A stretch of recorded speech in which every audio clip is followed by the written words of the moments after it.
Hola, mi nombre es Ulises Eduardo Caballeros Mendoza, con número de carnet 2020-10789.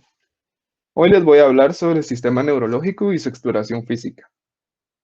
Primero empezaré con la anatomía y fisiología del sistema neurológico. El sistema neurológico se divide en el sistema nervioso central, que está a su vez dividido por el encéfalo y la médula espinal o periférico, que se compone de los pares craneales y espinales y las vías ascendentes y descendentes. Aquí en la imagen lo podemos observar de color anaranjado. Y el sistema nervioso autónomo, que se subdivide en simpático y parasimpático. El sistema nervioso central es la principal red de coordinación y de control del cuerpo. El sistema nervioso periférico funciona para llevar la información hacia el encéfalo y asimismo transmitir la información desde el encéfalo hasta la parte que queremos controlar. Y el sistema nervioso autónomo funciona para mantener en funcionamiento nuestras vísceras. Y esta subdivisión de simpático y parasimpático tienen acciones fisiológicas antagónicas, que las vamos a utilizar en distintas situaciones dependiendo en la cual nos encontremos. Bien, el encéfalo y la médula espinal están protegidos por el cráneo, las vértebras, las meninges y el líquido cerebroespinal.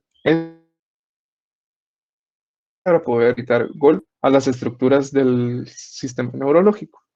Las meninges, aparte de tener una función protectora, también tienen una función que permite el drenaje del líquido cerebroespinal.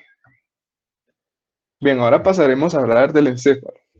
El encéfalo se compone de tres principales unidades, que son el cerebro, el cerebelo y el tronco del encéfalo. Cada una de estas con funciones sumamente importantes para nuestro organismo. El cerebro está formado por dos hemisferios. Estos hemisferios son el hemisferio derecho y el hemisferio izquierdo. Y cada uno de estos hemisferios se sub- En el cerebro está la capa más superficial, que es la corteza cerebral o corteza gris, también se le llama materia gris. Y en ella se encargan, bueno, en ella se encuentra eh, o ella se encuentra encargada de las funciones mentales superiores, como los movimientos generales, las funciones viscerales y otras cosas. Y aparte de eso, la corteza cerebral es la encargada de la información que viene hacia el cerebro. En el cerebro también está el sistema de los ganglios basales. Bueno, ahora voy a hablar sobre los lóbulos del cerebro. Eh,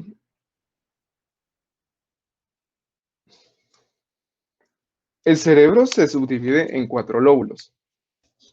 El lóbulo frontal, en donde se encuentra el área premotora.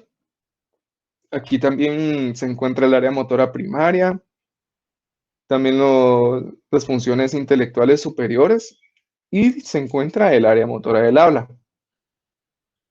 En el lóbulo parietal es en donde se encuentra el área sensitiva primaria y el área de asociación sensitiva. El lóbulo occipital es el área de asociación visual y también es el área visual primaria. Y el lóbulo temporal, en donde se encuentra la memoria y las áreas auditivas primarias y también para la comprensión y formación del lenguaje. Aquí es donde se encuentra la famosa área de Wernicke. Bueno, ahora les voy a hablar sobre el cerebelo. El cerebelo actúa en la integración del movimiento voluntario y también procesa la información sensitiva y del sistema musculoesquelético. En asociación con la corteza cerebral o con el cerebro y el cerebelo, podemos realizar los movimientos finos y precisos. también se encarga del equilibrio de nuestro cuerpo.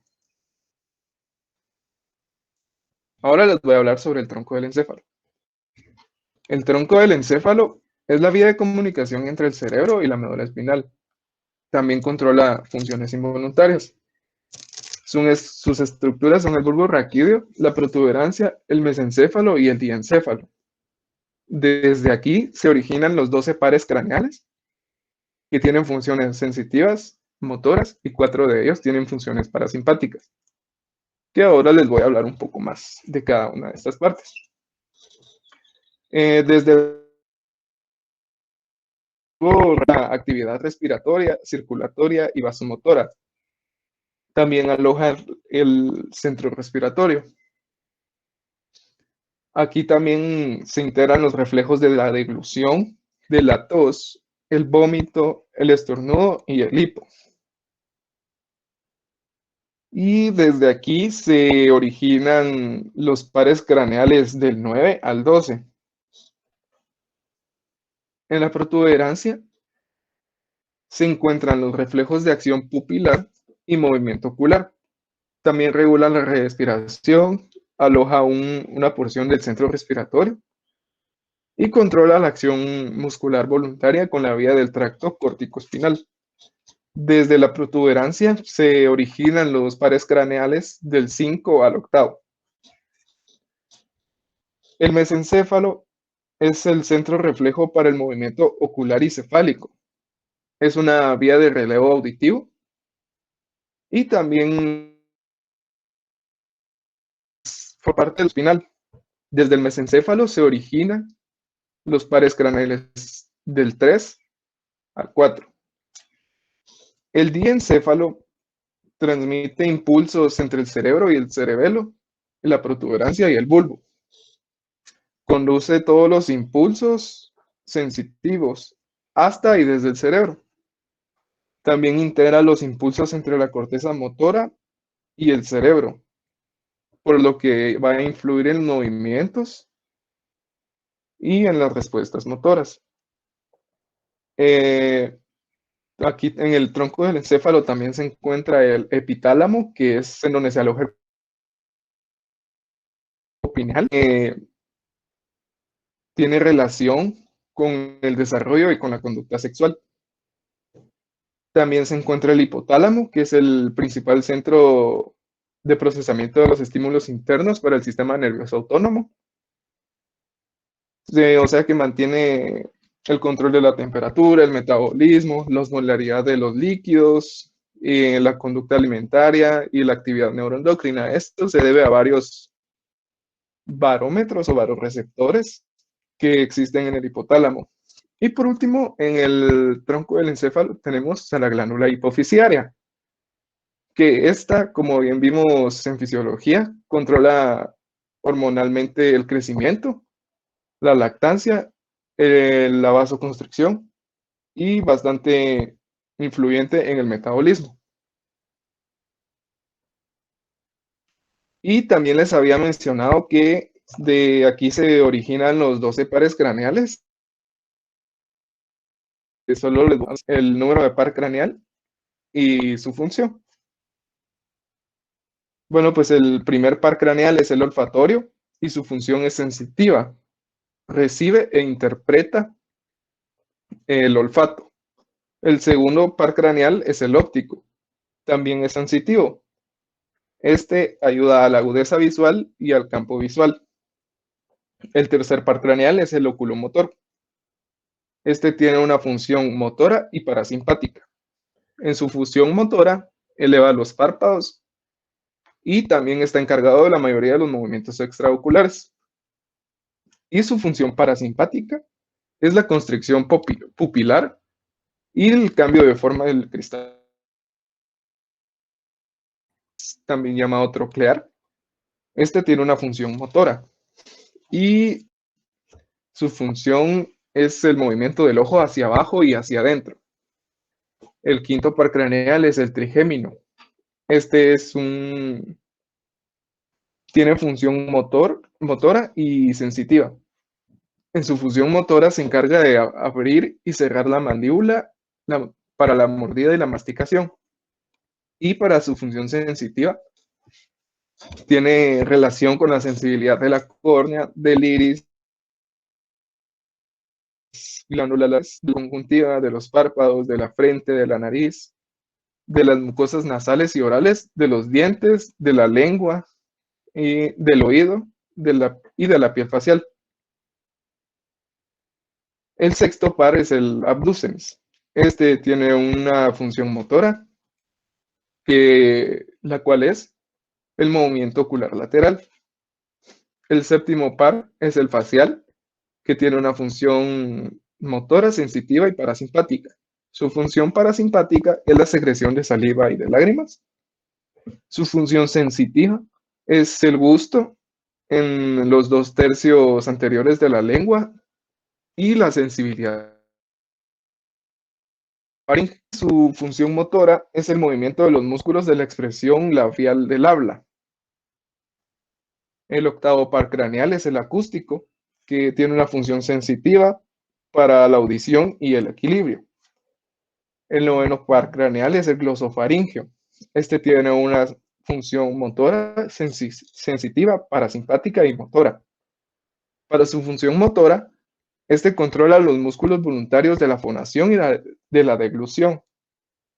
Para su función parasimpática, controla la secreción de las glándulas salivales y el reflejo carotídeo. En su función sensitiva, controla la sensibilidad de la nasofaringe, el reflejo nauseoso y el gusto del tercio posterior de la lengua.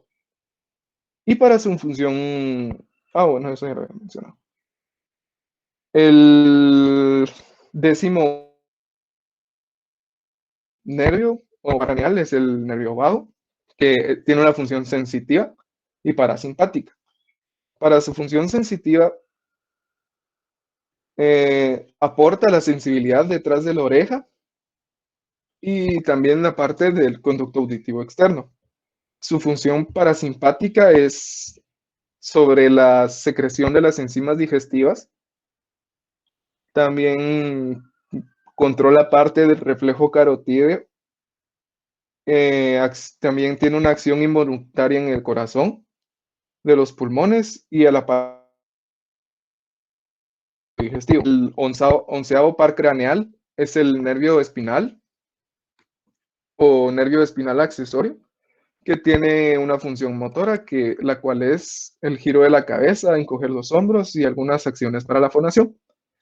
Y el doceavo par craneal es el hipogloso, que tiene una función motora. Este interviene en el movimiento de la lengua para la articulación de los sonidos del habla y de la deglución. Bien, ahora voy a hablar de la médula espinal y los nervios espinales. La médula espinal empieza en el agujero magno y termina a nivel de la vértebra lumbar 1 o lumbar 2. Esta contiene los tractos medulares. De la médula espinal se derivan los nervios espinales, que son 30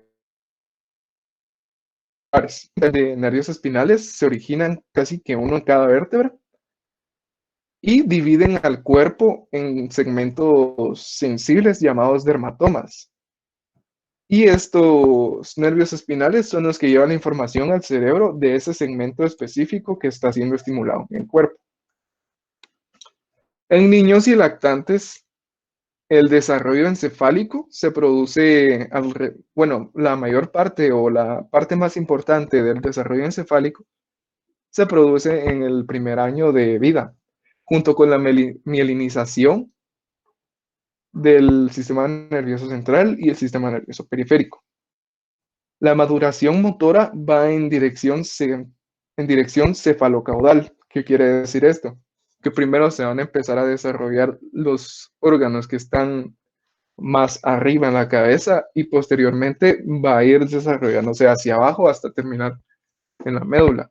Esto quiere decir que primero va a tener tendencia de empezar a controlar más el cuello, la columna, va a poner erecta la cabeza y así se va a ir desarrollando hasta el punto en el cual va a poder desarrollar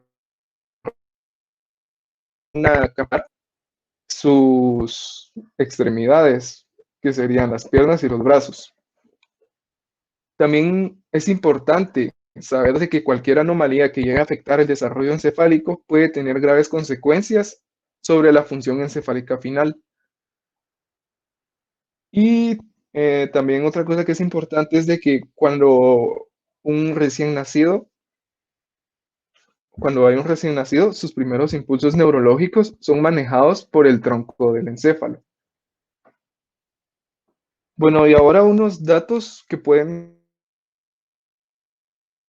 para detectar algún trastorno o alguna enfermedad neurológica son los siguientes. En los antecedentes de la enfermedad actual, hay que preguntar o poner atención más que todo a las crisis comerciales o convulsiones, los dolores, cómo van progresando, en qué parte del cuerpo se sienten, si el dolor es pulsátil, si es agudo. Tenemos que preguntar lo más que podamos acerca de los dolores porque pueden darnos indicios sobre una enfermedad neurológica. También hay que poner atención a la coordinación de la marcha, las debilidades o parestesias y los temblores y el tipo de temblor. Antes tenemos que preguntar por traumatismos, infecciones, estas pueden ser meningitis, que provoquen cefaleas o cosas así, deformidades, anomalías congénitas que ellos puedan tener, problemas cardiovasculares o circulatorios. Esto puede influir bastante en los casos de ictus. También trastornos neurológicos, cirugías y cefaleas. Y qué tipo de cefalea es, y también cómo se intensifica el dolor, cómo se calma el dolor, etc. En los antecedentes familiares tenemos que preguntar acerca de los trastornos hereditarios, alcoholismo en la familia, que eso puede influir bastante si la persona puede ser alcohólico o no, si algún familiar tiene epilepsia, si han sufrido Alzheimer, Parkinson, si hay familiares con trastornos de aprendizaje, debilidad del trastorno o trastorno de la marcha, o trastornos médicos o metabólicos, eso también puede influir. En los antecedentes personales, lo que destaca es ya sea por el trabajo, la dominancia de los sentidos, o sea que él pueda dominar sus sentidos y realizar la mayoría, si no es que todas las pruebas que tenemos que hacer.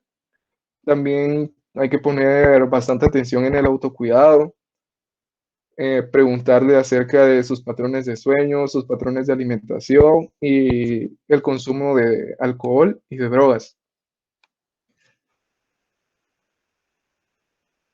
Los lactantes resulta relevante pueden ser, o bueno, son los antecedentes prenatales y maternos, los antecedentes perinatales, así como el test de Apgar que se hace al recién nacido. También el estado respiratorio de cuando el niño nació, la salud neonatal, si tuvo ictericia o alguna enfermedad. También tenemos que tener en cuenta las cardiopatías congénitas. También si tuvo hipo o hipertonía y el retraso del desarrollo. En los niños, la información que nos resulta relevante o que podemos observar son las etapas claves del desarrollo que han sido alcanzadas y el tiempo en el que las alcanzó, porque cierta etapa va llevando a ciertos comportamientos.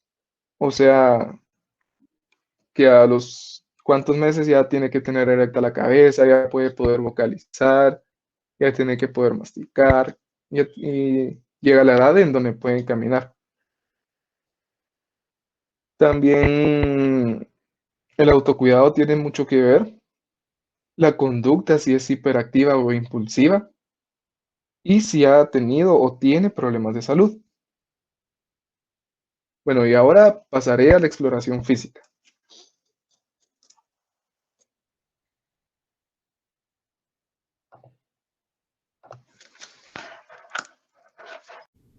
Ahora voy a proceder a realizar el examen físico. Buenas tardes. Es mi hermano, mi paciente pediátrico. Continuando con el octavo par craneal, voy a explorar el par auditivo con un diapasón.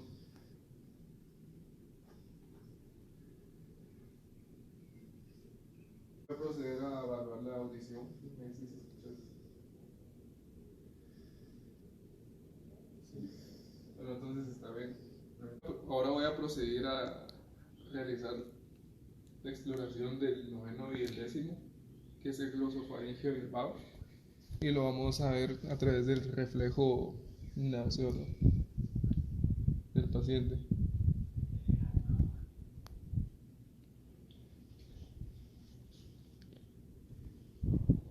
Como pudimos ver, está normal. Para estos dos pares craneales también podemos evaluar su función mediante brindándole un vaso de agua al paciente y ver los músculos de la deglución. Exploración motora fina. Por favor, haga este movimiento encima de sus rodillas y cuando yo le indique, hágalo más rápido. Comience. Un poco más rápido. Más. Más. Ya, está bien. Como pudimos ver, si tiene control sobre sus funciones motoras finas. Otra prueba que podemos hacer es al paciente que toque su nariz con el dedo índice y después toque la punta del dedo índice repetidas veces con rapidez para ver si tiene exactitud con sus movimientos finos. Entonces, por favor, procedamos a realizar.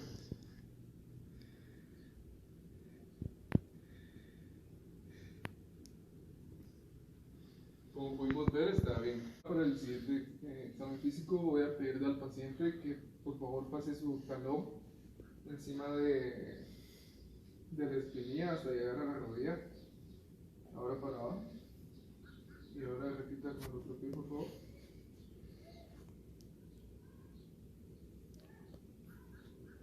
Como pudimos observar, está correcto. Proceder a chequear los reflejos tendinosos. Este sería el bicipital.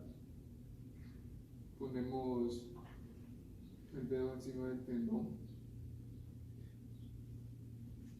Golpeamos con el martillo de reflejos la punta de nuestra uña.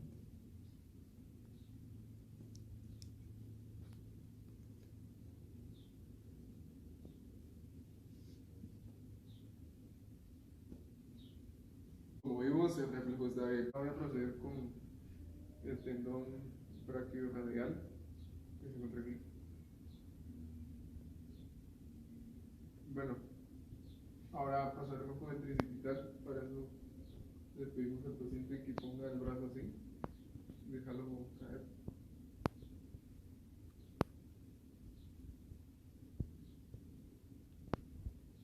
Como ven, hay un leve movimiento, lo que indica que se está funcionando correctamente. Como ven, hay un leve movimiento, lo que indica que se está funcionando correctamente. Ahora procederé a realizar el reflejo rotuliar.